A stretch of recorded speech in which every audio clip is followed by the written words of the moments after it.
Olá, eu sou a Rafaela, professora virtual do curso Next Level. Sejam muito bem-vindos.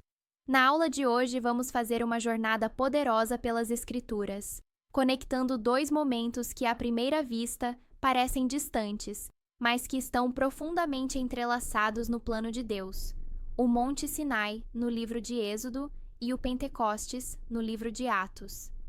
Vamos ver como tudo isso se conecta, o que significa para nós hoje, e como o fogo de Deus continua aceso, nos chamando, nos capacitando e nos transformando. Pegue sua Bíblia, abra o coração e vamos mergulhar juntos nesse tema que é, ao mesmo tempo, histórico, profético e profundamente atual. Vamos lá? Quando lemos Atos 2 e vemos o Espírito Santo descendo sobre os discípulos em línguas como de fogo, é impossível não se impressionar com a força daquele momento. Mas o que muita gente não percebe é que esse Pentecostes cristão tem uma ligação direta com outro grande encontro com Deus na história: a manifestação no Monte Sinai, em Êxodo 19. Ali, Deus também desceu em meio ao fogo, ao som de trombetas e ao tremor da montanha. A conexão entre esses dois episódios mostra que há uma linha contínua no plano de Deus, uma transição poderosa da antiga aliança para a nova, marcando a formação de um novo povo guiado pelo Espírito. Em Êxodo 19, 16 ao 19, está escrito: Ao amanhecer do terceiro dia, houve trovões e raios, uma densa nuvem cobriu o monte, e uma trombeta ressoou fortemente. Todos no acampamento tremeram de medo. Moisés levou o povo para fora do acampamento, para encontrar-se com Deus, e eles ficaram ao pé do monte.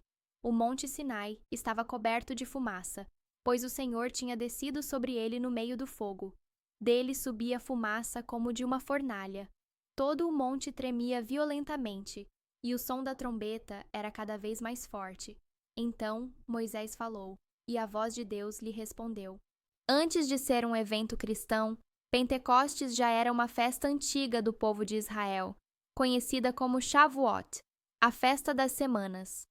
Ela acontecia 50 dias depois da Páscoa, e no começo era uma celebração agrícola, marcando o fim da colheita do trigo. Mas com o tempo, passou a lembrar também um momento marcante na história do povo judeu: a entrega da lei a Moisés no Monte Sinai. Foi ali que Deus, em meio a trovões, fogo e o som de trombetas, fez uma aliança com Israel e deu a Torá como base da identidade e da missão do seu povo. Por isso, quando chegamos em Atos 2, vemos milhares de judeus reunidos em Jerusalém para celebrar exatamente esse dia, o dia em que Deus desceu em fogo sobre o monte. E é nesse contexto que o Espírito Santo vem sobre os discípulos, também em fogo, mas agora de uma forma surpreendente. Línguas como de fogo pousam sobre cada um deles. Eles são cheios do Espírito e começam a falar em outras línguas, conforme o Espírito os capacita. É uma virada simbólica e poderosa. No Sinai, Deus escreve sua lei em pedras. Em Pentecostes, ele escreve sua vontade nos corações, como já tinha prometido por meio dos profetas. O que acontece em Pentecostes é mais do que um milagre momentâneo. É o nascimento de uma nova comunidade. Se no Sinai nasce a nação de Israel, em Atos 2 nasce a Igreja, um povo não definido por sangue, mas pelo Espírito. Gente de diferentes línguas, culturas e nações, unida por uma fé viva em Jesus e com uma missão clara: levar essa mensagem até os confins da terra. Em Ezequiel, por exemplo, Deus diz: Eu lhes darei um coração novo e porei um espírito novo no interior de vocês. Tirarei de vocês o coração de pedra e, em troca, darei um coração de carne. Porei o meu espírito no interior de vocês e os levarei a agir segundo os meus estatutos e a obedecer fielmente às minhas ordenanças. Ezequiel 36, 26 e 27. E olha que interessante, Pentecostes também é como uma reversão da Torre de Babel. Lá em Gênesis 11, Deus confunde as línguas e espalha os povos. Aqui, ele faz com que todos ouçam em sua própria língua, não para dividir, mas para unir. O Espírito quebra barreiras, restaura a comunhão e cria um novo começo. Pentecostes, então, é fogo que transforma, voz que alcança e começo de uma história que continua até hoje. Comigo, com você, com todos que recebem esse mesmo Espírito. Tópico 1.1 O fogo de Deus através da história. O avivamento da Rua Azusa, que começou em 1906, foi um daqueles momentos que marcam a história. Ali, no número 312 da Azusa Street, em Los Angeles, um grupo de cristãos simples, liderados por William Seymour, estava reunido com um só desejo: experimentar mais de Deus. Eles oravam, jejuavam, buscavam com intensidade, e o céu respondeu. O Espírito Santo desceu com poder, assim como em Atos 2. Pessoas começaram a falar em línguas, curas aconteceram, milagres se multiplicaram, e uma forte paixão por missões tomou conta daquele lugar. Mas aquilo não foi só um culto animado, foi um verdadeiro renovo, um novo Pentecostes para o nosso tempo. Era como se o fogo que desceu no Monte Sinai tivesse se acendido de novo, só que agora não em um monte distante, mas nos corações daqueles que o buscavam com sinceridade. A presença de Deus se tornou palpável, viva, transformadora. E dali, daquele galpão simples, surgiu um movimento que se espalhou pelo mundo inteiro, reacendendo a chama da igreja com poder, unidade e ousadia. Azusa mostrou que o Espírito ainda se move, que o Pentecostes não ficou no passado e que o fogo de Deus ainda está disponível, para mim, para você, para todos que têm sede. A Rua Azusa se tornou mais do que um endereço, virou um símbolo de uma restauração global. Ali, Deus mostrou de forma clara: o Espírito Santo não ficou preso ao passado. Ele continua vivo, ativo, renovando vidas, quebrando barreiras e reunindo um povo com corações inflamados. Assim como em Atos 2, o Espírito não veio só para provocar experiências emocionais. Ele veio para formar uma comunidade viva, comprometida com a missão do reino. E assim como no Monte Sinai, o fogo do Espírito não é controlável. Ele vem para transformar, para queimar o que é velho e inaugurar o que é novo. É uma linha contínua, da fumaça no Sinai, ao som de línguas em Jerusalém, das vigílias intensas na Rua Azusa, aos encontros de oração ao redor do mundo hoje. O mesmo Deus está agindo.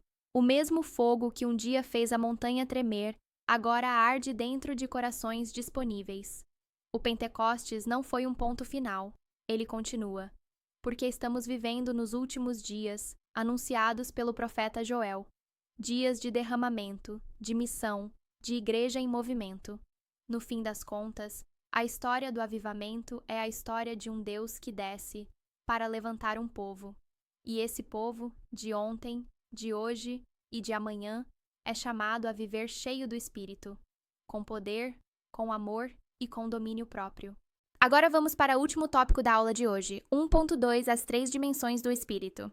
Como vimos, o Pentecostes marca o início de algo grandioso, o cumprimento de 2 promessas que ecoavam desde os profetas do Antigo Testamento e que estavam no coração de Jesus, a formação da igreja e a descida do Espírito Santo. A palavra igreja foi usada por Jesus pela primeira vez em Mateus 16:18. Ele usou o termo grego eklesia, que significa assembleia, comunidade, um grupo de pessoas convocadas com um propósito. Isso nos mostra que a igreja não é uma ideia humana. Ela nasce no coração de Cristo. É uma iniciativa divina. Jesus declarou pela primeira vez o propósito da igreja. Você é Pedro, e sobre esta pedra edificarei minha igreja, e as forças da morte não a conquistarão. Mateus 16:18. Jesus também prometeu a vinda do Espírito Santo. Em João 14:26, ele diz: Quando o Pai enviar o encorajador, o Espírito Santo, como meu representante, ele lhes ensinará todas as coisas e os fará lembrar tudo o que eu lhes disse. Na Bíblia, a igreja é apresentada com imagens profundas e cheias de significado. Ela é a noiva de Cristo, o corpo de Cristo, o templo do Espírito Santo. Mas esse templo não é um lugar físico, é um povo, uma comunidade formada por pessoas de todas as nações, línguas e culturas, unidas para cumprir o plano de Deus na Terra, com o auxílio do Espírito. O pastor Rick Warren resume bem essa ideia. Ele diz: a igreja é um grupo de cristãos batizados que se comprometem em comunhão, adoração e serviço para cumprir os propósitos de Deus na Terra. A igreja não é apenas uma organização, mas um organismo vivo. Muito antes de Pentecostes acontecer, o profeta Joel já havia profetizado. Esse momento marca o início de uma nova fase no plano de Deus, aquilo que a Bíblia chama de os últimos dias. Um período definido pela presença ativa do Espírito Santo na vida da igreja. Esses últimos dias começaram ali, no Pentecostes, com a descida do Espírito, e continuam até hoje. E só vão terminar quando tudo for plenamente restaurado no fim dos tempos. Foi isso que o apóstolo Pedro explicou quando se levantou para pregar em Atos 2. Ele disse: o que vocês estão vendo aqui é o que foi dito pelo profeta Joel. Nos últimos dias, diz Deus, derramarei meu espírito sobre todo tipo de pessoa. Atos 2, 16 e 17. O Pentecostes, então, não é só um marco histórico. É um divisor de águas. É o batismo com o Espírito Santo e com fogo. Em Atos 2, lemos que todos estavam reunidos num só lugar. Então surgiu algo semelhante a chamas ou línguas de fogo, que pousaram sobre cada um. E todos ficaram cheios do Espírito Santo. Atos 2, 1 ao 4. Mas é importante entender, esse batismo não é apenas sobre falar em línguas. Ele é uma capacitação contínua, espiritual, que transforma o crente à imagem de Cristo. O apóstolo Paulo reforça isso em sua carta a Timóteo. Deus não nos deu um espírito de temor, mas de poder, amor e domínio próprio. 2 Timóteo 1:7. Essas três palavras, poder, amor e domínio próprio, nos ajudam a organizar de forma didática como o Espírito Santo atua em nós. Poder, ligado aos 9 dons espirituais, 1 Coríntios 12, 8 ao 11. Amor, ligado aos 9 frutos do Espírito, Gálatas 5:22, que moldam nosso caráter. Domínio próprio, ligado à sabedoria e discernimento do Espírito, Isaías 11:2. As chamas que iluminam nossa caminhada. Nas próximas aulas, vamos mergulhar fundo em cada uma dessas dimensões, para entendermos como o Espírito nos transforma, capacita e guia na missão de ser igreja no mundo de hoje. Não deixe de ler a apostila e fazer as atividades. Até a próxima aula!